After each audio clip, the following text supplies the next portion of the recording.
Okay, so it's the last day of May, and I'm gonna review my expenses for the month to see where I can improve or what's going on.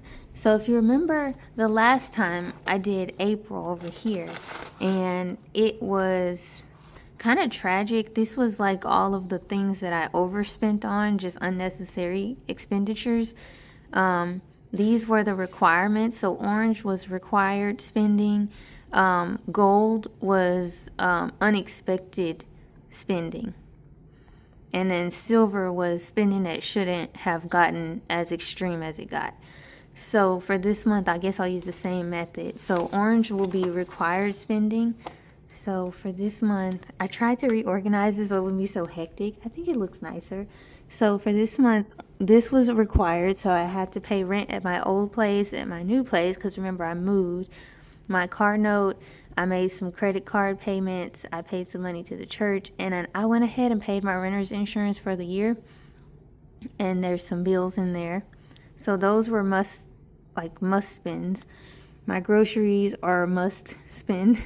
Now, if you look at this, it's kind of embarrassing because I barely bought any groceries. But when you look at my envelopes, my grocery thing is like wiped out, as is my food thing. We'll get to it because this is embarrassing. Gas is required because I have to drive to and from work, especially now because I have to commute. And then let's see what else was required. My household items were required. I think I needed to buy like some soap and some paper towels and stuff like that. Now, unexpected thing that happened this month. It's always something.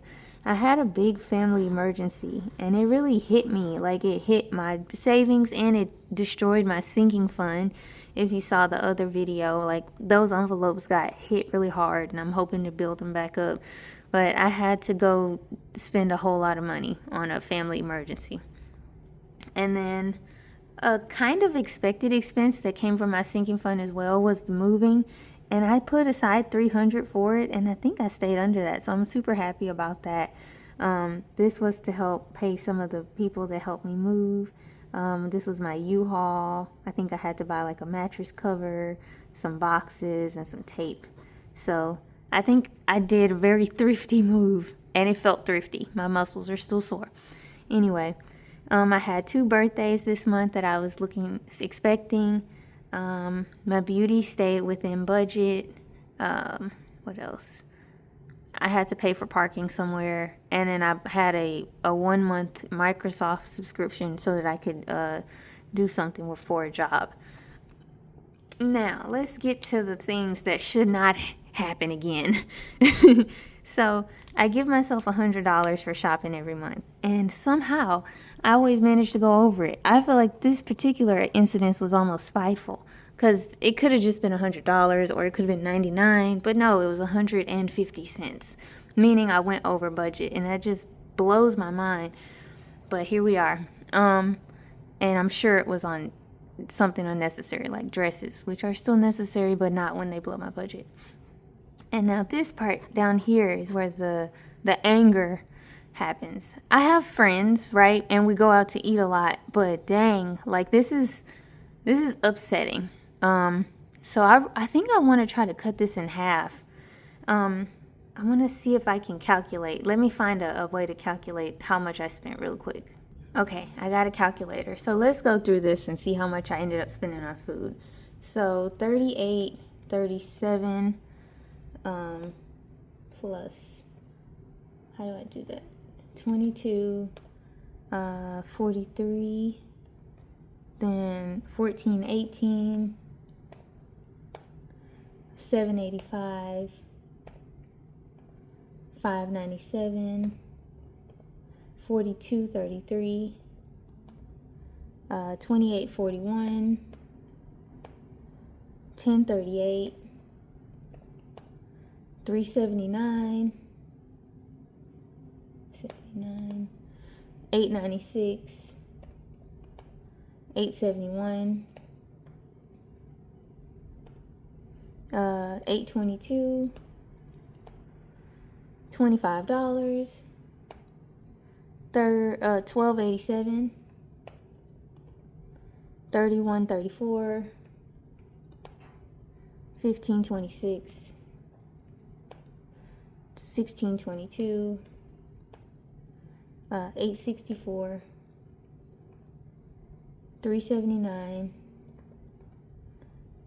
$5.40. $318.12 on food in a month. Oh yeah, now my pen wants to give up on me. Don't give up. You didn't give up on us spending all this money.